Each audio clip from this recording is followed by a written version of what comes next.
فاعوذ باللہ من الشیطان الرجیم بسم اللہ الرحمن الرحیم قال اللہ تعالی فی الکتاب الحکیم افرأیتم ما تمنون اانتم تخلقونہ ام نحن الخالقون وقال اللہ تعالی فی المقام الآخر افرأیتم النار التي تورون اانتم انشأتم شجرتها ام نحن المنشئون۔ سامعین گرامی، رب العالمین نے اس کائنات میں اور خصوصاً اس دنیا میں جس میں انسان بستے ہیں جتنی بھی چیزیں تخلیق کی اور خصوصی طور پہ جو انسانوں کی یعنی جو ہماری اپنی تخلیق ہے، ان ساری چیزوں کے اندر اور وہ چیزیں جو اللہ نے انسانوں کے علاوہ تخلیق کی جو کہ انسانوں کی مختلف ضروریات پوری کرتی ہیں، ان ساری تخلیقوں میں اللہ تعالیٰ نے بنی نوع انسان کے لیے بہت ساری آسانیاں اور سہولیات پیدا کی ہیں کہ جو انسانوں کی مختلف ضروریات کو پورا کرتی ہیں، اور اللہ تعالیٰ کی ان ساری تخلیقات میں اور انسان کی اپنی تخلیق میں بھی ان لوگوں کے لیے جو غور و فکر کرتے ہیں، سوچتے ہیں، سمجھتے ہیں اور اللہ کی نشانیوں کو سمجھنے کی کوشش کرتے ہیں، ایسے اللہ کے بندوں کے لیے بہت ساری نشانیاں اللہ نے رکھی۔ سورہ واقعہ کی آیت 58 اور 59 میں اللہ تعالی ہمیں اسی کی طرف یاد دہانی کرا رہے ہیں۔ افرأیتم ما تمنون، کیا تم نے کبھی غور کیا، کیا تم نے کبھی سوچا کہ یہ جو نطفہ تم ٹپکاتے ہو، گندے پانی کا ایک قطرہ جس سے انسان کی تخلیق ہوتی ہے اور جو مرد سے، خاوند سے بیوی کے رحم میں جاتا ہے اور پھر وہاں پر اللہ تعالیٰ کی تخلیق سے وہ ایک نئی تخلیق کی صورت میں ابھرتا ہے، تو اللہ تعالیٰ کہتے ہیں کہ کیا تم نے کبھی غور کیا افرأیتم ما تمنون کہ یہ جو نطفہ تم ٹپکاتے ہو، انتم تخلقونہ ام نحن الخالقون، کیا اس سے تم تخلیق کرتے ہو یا ہم تخلیق کرتے ہیں؟ یعنی اس پانی کے قطرے سے جو ایک بوٹی کی شکل، پھر ایک لوتھڑے کی شکل اور خون کی شکل اور پھر انسانی شکل اور پھر بچے کی یا بچے کی شکل اور پھر اس کا ماں کے پیٹ سے اس دنیا میں آنا اور پھر اس کا بڑا ہونا، پھر اس کو قوت گویائی ملنا، اسے چلنے کی طاقت ملنا، اسے دوڑنے کی طاقت ملنا، اسے ہنسنے کی طاقت ملنا، اسے رونے کی طاقت ملنا، ساری صلاحیتیں، پھر رب العالمین کی وہ صلاحیتیں جو رب العالمین کے پاس ہیں، تخلیقی صلاحیتیں ملنا، دماغ ملنا، سوچنے اور سمجھنے کی اور علم کی صلاحیتیں ملنا، کیا اسے تم تخلیق کرتے ہو یا ہم تخلیق کرتے ہیں؟ کیا ہمارا اس پورے جو عمل ہے، یہ جو پورا ایک سسٹم رب العالمین نے بنایا، اس پر کوئی کنٹرول، کوئی عمل دخل ہے؟ کیا انسان کے اختیار میں ہے کہ اس پانی کے قطرے کو لڑکے یا لڑکی کی شکل دے سکے؟ کیا وہ اس کی کوئی جسمانی صورت بنا سکتا ہے؟ جینیٹک انجینئرنگ بڑے پیک پہ پہنچی ہوئی ہے، لیکن ابھی تک جینیٹک انجینئرنگ اس بات سے بہت پیچھے ہے کہ انسان اپنی مرضی کا بچہ پیدا کر سکے، اس کی شکل صورت، اس کی آنکھوں کی رنگت، اس کے بالوں کی رنگت، اس کی زبان، اس کی عادات، اس کی خصوصیات اور اس میں جو پورا ایک وہ سٹرکچر جو انہیریٹڈ وہ ماں اور باپ سے لے کے آ رہا ہوتا ہے کہ انسان ان چیزوں کو آلٹر کر سکے، شاید انسان اس چیزوں سے بہت ہی پیچھے ہے اور شاید قیامت تک ہی پیچھے رہے گا۔ یہ بھی کوئی نہیں بتا سکتا کہ بچہ پیدا ہونے والا ماں کی صورت پر جائے گا یا باپ کی صورت پر جائے گا، یا دونوں کا عکس لے کے پیدا ہوگا،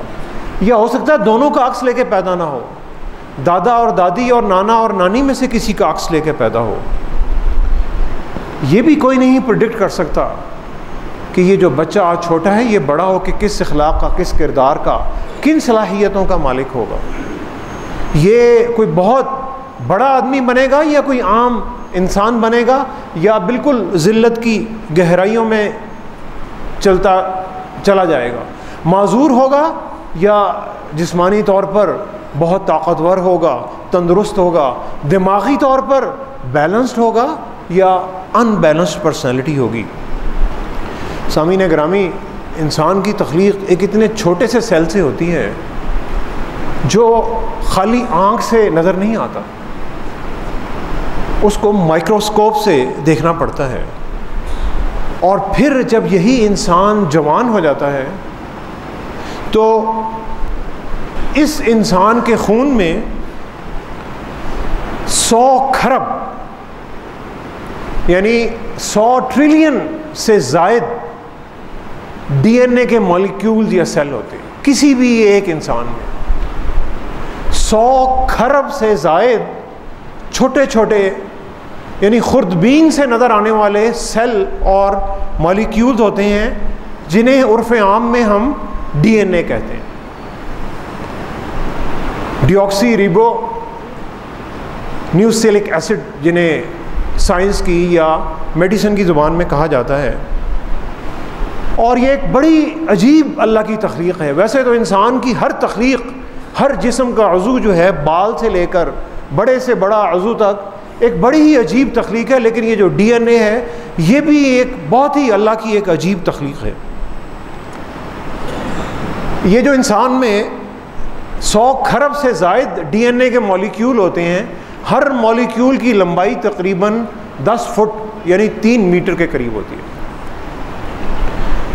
ان تمام اگر سیلوں کو جوڑ لیا جائے تو سائنس ہمیں یہ بتاتی ہے کہ یہ کروڑوں میل لمبی ایک زنجیر بنتی ہے۔ اتنی لمبی زنجیر کہ آپ زمین سے لے کر سورج تک 600 چکر کاٹیں تو یہ ایک زنجیر کی لمبائی بنتی ہے۔ زمین سے لے کر سورج تک، جو کہ انسان شاید قیامت تک کبھی نہ پہنچ سکے، اتنی لمبائی، یا زمین سے چاند تک کا سفر 2 لاکھ سے زیادہ مرتبہ کریں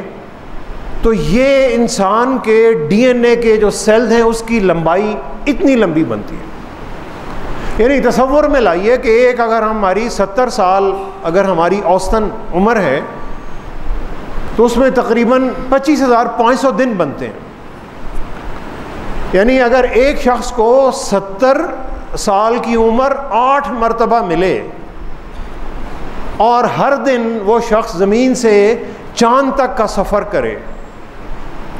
تو انسان کے جو ڈی این اے کے سیل ہیں ان کی لمبائی اتنی بنتی ہے۔ اور کیا یہ ڈی این اے خود بخود بن گیا ہے؟ ہر انسان کا، یعنی اربوں انسان جو اس دنیا میں رہتے ہیں اور جو پہلے آ چکے اور جو ہمارے بعد آئیں گے، ان سب کا ڈی این اے مختلف ہے۔ ہر انسان کا جینوم جسے سائنسدان کہتے ہیں مختلف ہے، ڈیفرنٹ ہے بالکل۔ یعنی ایک ہی باپ کے ماں باپ سے ہونے والے بچوں میں مختلف ہے، جڑواں بچوں میں بھی مختلف ہے، حتیٰ یہ کہ آئیڈینٹیکل ٹوئنز جو کہ ایک ایگ سے 2 بچے بنتے ہیں، آئیڈینٹیکل یعنی جو بالکل ایک طرح کے ٹوئنز ہوتے ہیں، ان میں بھی یہ ڈی این اے میں تھوڑی تھوڑی ویریشن پائی جاتی ہے، اور ان کے بھی فنگر پرنٹس جو ہیں وہ اللہ نے مختلف بنائے ہوئے ہیں۔ تو جو پیدا ہونے والا بچہ تقریباً 50% ڈی این اے وہ ماں اور باپ کا لے کر آتا ہے، 25% ڈی این اے جو ہے وہ اپنے دادا کا، دادی کا، نانا اور نانی کا لے کر آ رہا ہوتا ہے. تقریباً 12.5% ڈی این اے وہ اپنے پڑدادا اور پڑدادی اور پڑنانا اور پڑنانی کا، ان کا لے کر آ رہا ہوتا ہے. اور اس سے پہلے آج کی سائنس یہ بتاتی ہے کہ تقریباً 6 جنریشن تک، جیسے 6 پیڑھیاں کہتے ہیں، 6 جنریشن تک کا ڈی این اے جو ہے وہ انسان کے ڈی این اے میں موجود ہوتا ہے. اور اس ڈی این اے سے آج کل سائنسدان لوگوں کے اینسیسٹرز کو، یعنی جو بزرگوں کو تلاش کرتے ہیں، تو وہ پتہ لگتا ہے کہ وہ ایک شخص رہتا پاکستان میں ہے اور اس کے جو بزرگ ہیں شاید وہ آسٹریلیا میں آج سے کوئی 200 سال پہلے فوت ہو چکے ہیں. تو یہ ڈی این اے کبھی کبھی ایسے بھی ٹریول کرتا ہے. اور پھر یہ ڈی این اے میں جو اللہ تعالیٰ نے ساری پروگرامنگ کی ہوئی ہے، انسان کے جتنے کوڈز ہیں، پرسنالٹی کے، اس کی حرکات کے، اس کے جسم کے، اس کی باڈی کے، ان ڈی این ایز کی بھی ایک میموری ہے. جیسے آج کل ہم فون خریدتے ہیں تو پوچھتے ہیں یار اس میں کتنی، اس کی میموری کتنی ہے، اس کا ریم کتنا ہے، اس کی پروسیسنگ پاور کیا ہے. تو ان ڈی این ایز کی بھی اتنی میموری ہے. اور فون میں اکثر ہم ویڈیو سٹور کرتے ہیں، اور جب سٹوریج پھر ہمیں پتہ لگتا ہے کہ ہماری جو 1 گیگا بائٹ کی یا 10 گیگا بائٹ کی سٹوریج تھی وہ ختم ہو گئی ہے، کیونکہ ویڈیو جو ہے وہ بہت زیادہ سٹوریج لیتی ہے. آپ حیران ہوں گے کہ یہ جو ڈی این اے چائے کے ایک کپ میں آتا ہے، اس چائے کے ایک کپ میں 10 کروڑ گھنٹوں کی ہائی ڈیفینیشن ویڈیو سٹور ہو سکتی ہے. ڈی این اے جو چائے کے ایک کپ یا اس سے بھی چھوٹے کسی چیز میں آ جائے، اس میں 10 کروڑ گھنٹوں کی ہائی ڈیفینیشن ویڈیو. یہ آپ کسی انجینئر سے پوچھیں، وہ کہے گا یار تم پاگل ہو گئے ہو. یعنی آپ کہیں کہ مجھے ایک ایسی سٹوریج چاہیے کمپیوٹر کی کہ جس میں 10 کروڑ گھنٹوں کی میں ہائی ڈیفینیشن ویڈیو سٹور کر سکوں، تو وہ آپ کو کہے گا کہ ایسی مسجد جیسی کئی بلڈنگیں چاہیے، اور کتنی مشین اور کتنی سرورز اور کتنی سٹوریج اور کتنی ہارڈ ڈسکیں اور کتنی پروسیسنگ پاور چاہیے مجھے اس کو سٹور کرنے کے لیے، جو شاید دنیا کی 2-4 کمپنیوں کے پاس ہو، یوٹیوب یا اس جیسی کسی کمپنی کے پاس ہو. یوٹیوب بھی آج کی دنیا میں ہم یوز کرتے ہیں. دنیا کی سب سے بڑی ویڈیوز کی لائبریری اس وقت یوٹیوب کے پاس ہے. یوٹیوب کی جو سٹوریج کیپیسٹی ہے وہ تقریباً 1 کروڑ ٹیرا بائٹ کی سٹوریج کیپیسٹی ہے یوٹیوب کے پاس آج کی اس وقت جو تقریباً کیپیسٹی ہے. یعنی کروڑوں اور اربوں ویڈیوز یوٹیوب کی جو سٹوریج ہے وہاں پر سٹور ہوتی ہیں، جو کہ دنیا کے بہت سارے ممالک میں جہاں پہ ان کے ڈیٹا سینٹر ہیں وہ پھیلی ہوئی ہیں، اور جو بھی یوزر کہیں سے بھی ایکسیس کرتا ہے اسے وہاں سے نظر آتی ہے. جو چائے کے ایک کپ میں 10 کروڑ گھنٹوں کی ویڈیو کی جو سٹوریج آتی ہے، اسے اگر ویڈیو کو آپ نے چلا کے دیکھنا ہو اور 24 گھنٹے وہ ویڈیو چلتی رہے تو 10,000 سال چاہیے اس ویڈیو کو دیکھنے کے لیے. ایک ڈی این اے میں جتنی ویڈیو کی سٹوریج کیپیسٹی ہے، ان ویڈیوز کو آپ نے چلا کے دیکھنا ہے، 24 گھنٹے متواتر ویڈیو چل رہی ہے، آپ کو 10,000 سال متواتر چاہیے ان ویڈیوز کو دیکھنے کے لیے. یوٹیوب کی جتنی آج سٹوریج ہے، اس سٹوریج کو اگر آپ نے چلانا ہو تو اس کو دیکھنے کے لیے 20 لاکھ سال چاہیے ویڈیو کو دیکھنے کے لیے آج کی ڈیٹ میں. یعنی یوٹیوب کی ساری ویڈیوز کو آپ کہتے ہیں میں نے چلا کے دیکھنا ہے تو 20 لاکھ سال، 24 گھنٹے اگر ویڈیوز چلیں گی تو 20 لاکھ سال چلتی رہیں گی تو ویڈیوز ختم ہوں گی. ہمارا یہ جو ہال ہے اس میں تقریباً اس وقت 200 بندے نمازی موجود ہوں گے. ان 200 نمازی کے جو ڈی این اے کی کیپیسٹی ہے وہ آج کی ڈیٹ میں پوری یوٹیوب کی لائبریری کی کیپیسٹی کے برابر. صرف 200 بندوں کی ڈی این اے کی کیپیسٹی پوری یوٹیوب کی لائبریری جسے دیکھنے کے لیے 20 لاکھ سال چاہیے، یہ اس کے برابر ہے۔ انتم تخلقونہ ام نحن الخالقون، کیا اس کو تم تخلیق کرنے والے ہو یا ہم تخلیق کرنے؟ یہ کون سی طاقت ہے جو ان ساری چیزوں کو تخلیق کر کے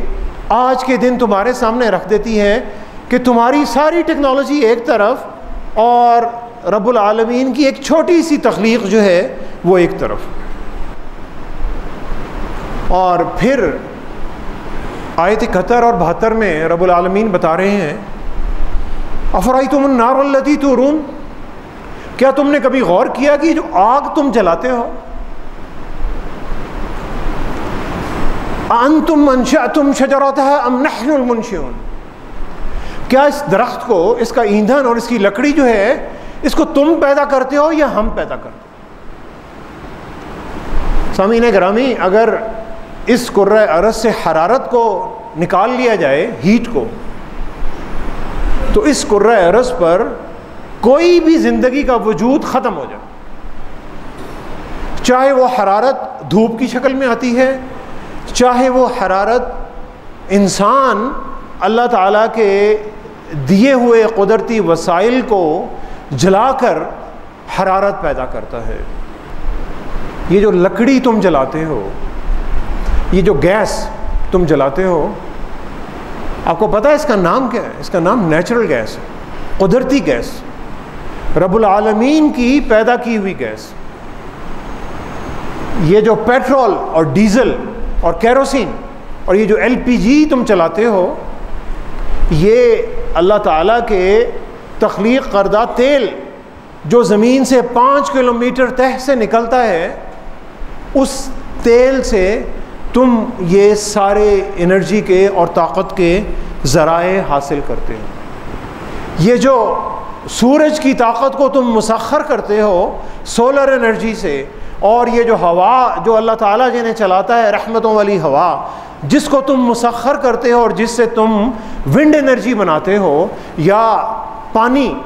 جس سے تم ڈیم میں سٹور کر کے جس سے تم ہائیڈرو الیکٹرک بجلی بناتے ہو، یہ سارے ذرائع تم تخلیق کرتے ہو یا رب العالمین تخلیق کرتے؟ یہ جو نیوکلیئر انرجی تم ایٹم کا، اس کا سینہ چیر کر جو نیوکلیئر انرجی بناتے ہو، یہ ایٹم تم نے تخلیق کیا ہے یا رب العالمین نے تخلیق کیا؟ یہ یورینیم اور پلوٹونیم جس سے نیوکلیئر پاور حاصل کی جاتی ہے، یہ مٹیریل تم نے تخلیق کیا ہے یا رب العالمین نے تخلیق کیا ہے؟ آج کی تمہاری بیٹریاں، تمہارے موبائل فون، تمہارے کمپیوٹر، تمہارے لیپ ٹاپ، تمہاری یہ جو گاڑیاں ہیں آج کل، ہائیبرڈ گاڑیاں، الیکٹرک وہیکلز، یہ ساری چیزیں جن میں بیٹریز ہیں، جن بیٹریز میں تمہیں لیتھیم چاہیے، جن بیٹریز میں تمہیں میگنیز چاہیے، جن بیٹریز میں تمہیں زنک چاہیے، جن بیٹریز میں تمہیں لیڈ چاہیے، اور جن بیٹریز میں تمہیں کوبالٹ چاہیے، کیونکہ ان کے بغیر بیٹریاں کام ہی نہیں کرتی، ان دھاتوں کے بغیر۔ یہ جو ساری دھاتیں ہیں، لیتھیم سے لے کر کوبالٹ تک، یہ تم تخلیق کرتے ہو یا رب العالمین تخلیق کرتے؟ یہ رب العالمین کی تخلیق کردہ وہ طاقتیں ہیں، اور پھر رب العالمین کی دی ہوئی وہ طاقت ہے، دماغی طاقت، جس سے تم ان چیزوں کو مسخر کر کے بنی نوع انسان کی بہتری کے لیے استعمال کرتے ہو۔ انتم انشأتم شجرتها ام نحن المنشئون، کیا اس ایندھن کو تم نے پیدا کیا ہے یا ہم نے پیدا کیا؟ اور پھر ہم نے ان چیزوں کو کیوں پیدا کیا؟ نحن جعلناها تذکرة ومتاعا للمقوین، ہم نے ان تخلیقات کو تمہارے لیے یاد دہانی کا ذریعہ بنایا اور حاجت مندوں کے لیے ان میں فائدے رکھے۔ فسبح باسم ربک العظیم، تو اے نبی صلی اللہ علیہ وسلم، آپ رب عظیم کے نام کی تسبیح بیان کیجئے، ان کی پاکی بیان کیجئے، اس لیے کہ رب العالمین نے یہ جو ساری تخلیقات تمہارے لیے دیں، یہ حاجت مندوں کی ضروریات کو پورا کرنے کے لیے، لوگوں کے لیے آسانیاں پیدا کرنے کے لیے، وہ وسائل، وہ ٹیکنالوجیز جو تم کروڑوں اور اربوں ڈالر بھی خرچ کر لو تو تخلیق نہیں کر سکتے، ایک چھوٹا سا ایٹم بھی تخلیق نہیں کر سکتے، ایک ڈی این اے کا سیل بھی نہیں بنا سکتے، اللہ تعالیٰ نے تمہارے لیے اس پوری کائنات میں لاکھوں کروڑوں اور اربوں ایسی چیزیں تمہارے لیے دیں تاکہ اس زمین پر تم امن پھیلاؤ، محبت پھیلاؤ، لوگوں کو انصاف دو، پیار دو، روزگار ہو، خوشحالی ہو، کامیابی ہو، کامرانی ہو، اور لوگوں کے لیے آسانیاں پیدا کرو۔ پیارے نبی صلی اللہ علیہ وسلم نے فرمایا یسروا ولا تعسروا وبشروا ولا تنفروا، یسروا ولا تعسروا۔ سامعین گرامی، یہ شاید حدیث ہم نے کئی دفعہ سنی ہوگی، اس حدیث کو یاد کر لیجئے، یسروا ولا تعسروا، لوگوں کے لیے آسانیاں پیدا کرو، لوگوں کے لیے تکلیفیں پیدا نہ کرو۔ وبشروا، لوگوں کو خوشخبری دو، لوگوں کو خوش کرو، لوگوں کے لیے سہولیات پیدا کرو، ولا تنفروا، اور لوگوں کے لیے نفرتیں پیدا نہ کرو۔ موٹر سائیکل پارک کی ہے، گاڑی پارک کی ہے، کہیں غلط تو نہیں پارک کر دی، کسی کا راستہ تو نہیں بند کر دیا، کسی دوسرے کی پارکنگ تو نہیں بلاک کر دی، پیدل چلنے والوں کو حق تو نہیں مار دیا، گھر سے کوڑا اٹھایا باہر پھینک دیا، دوسروں کا حق تو نہیں مارا۔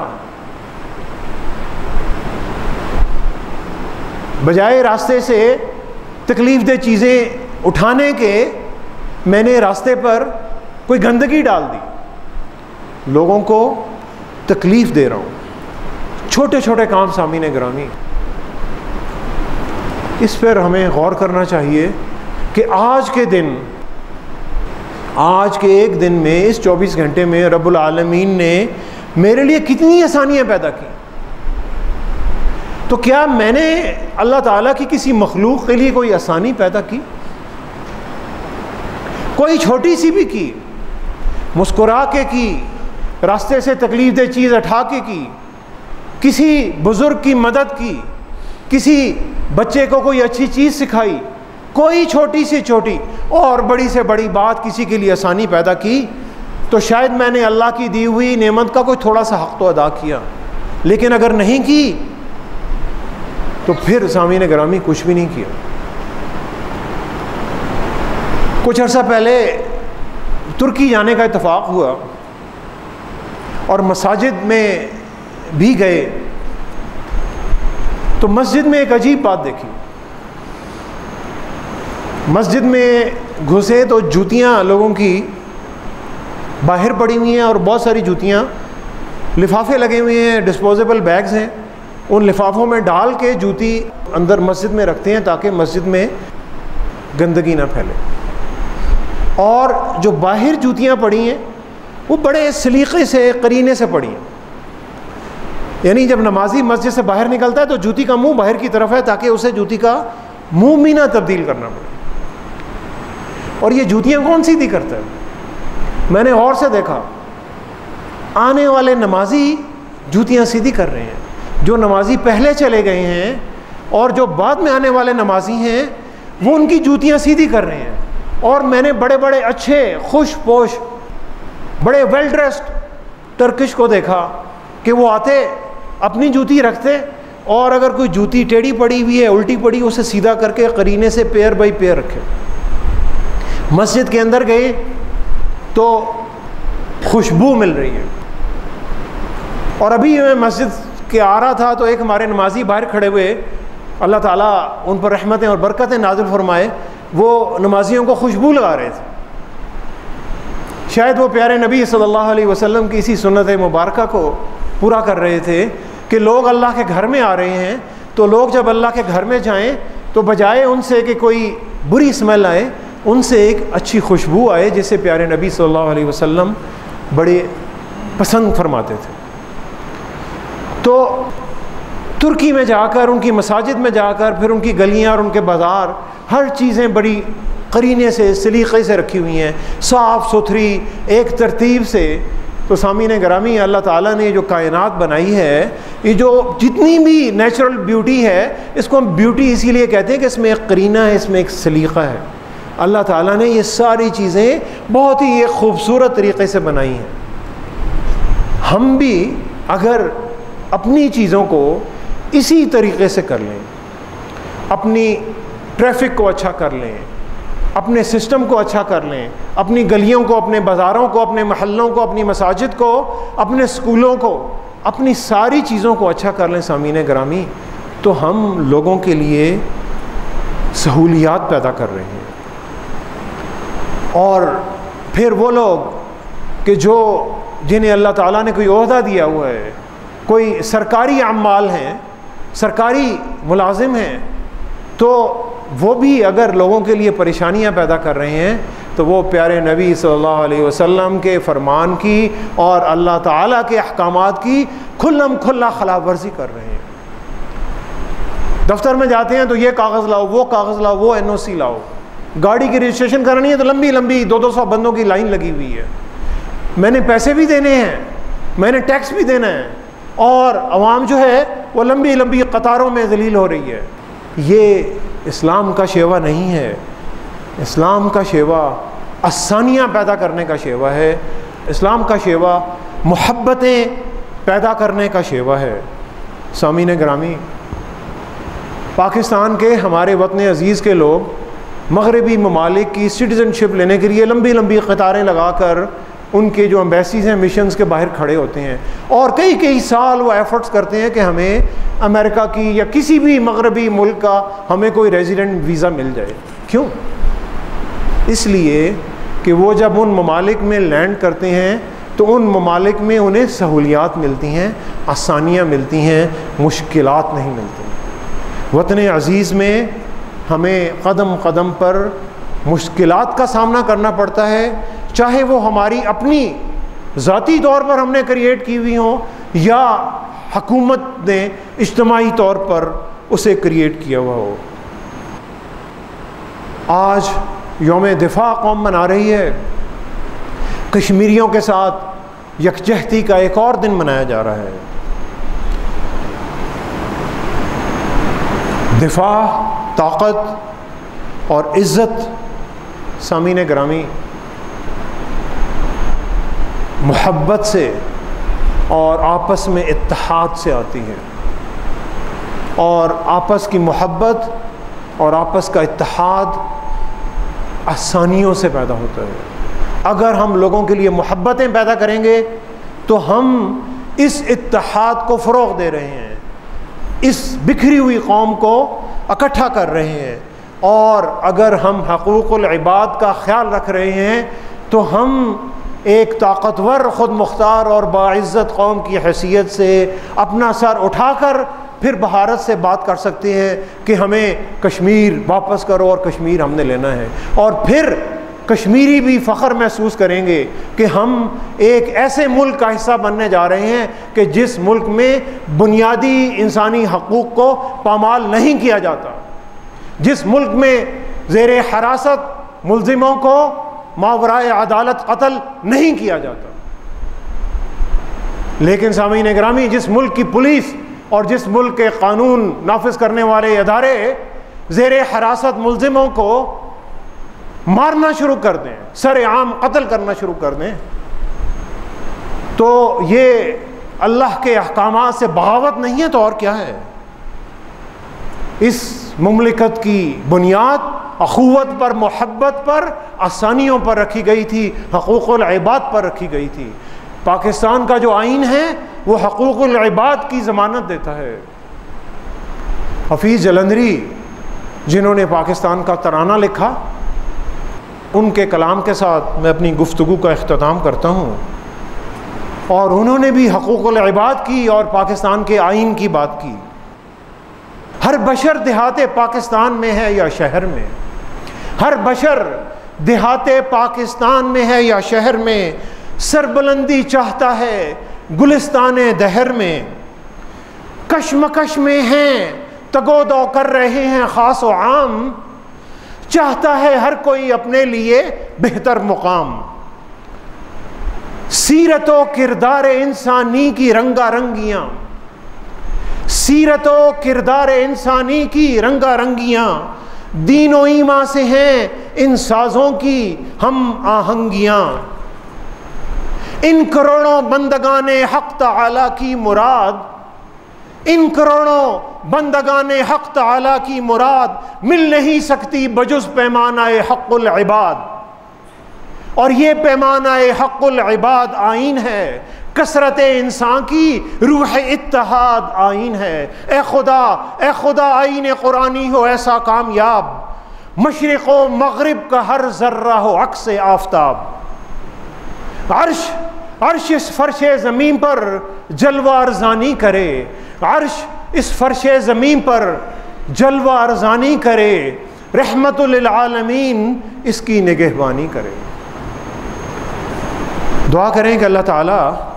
ہمیں اس مملکت خداداد میں لوگوں کے لیے آسانیاں پیدا کرنے کی توفیق عطا فرمائیں، تاکہ رحمت للعالمین ہماری نگہبانی فرما سکے۔ وما علینا الا البلاغ المبین۔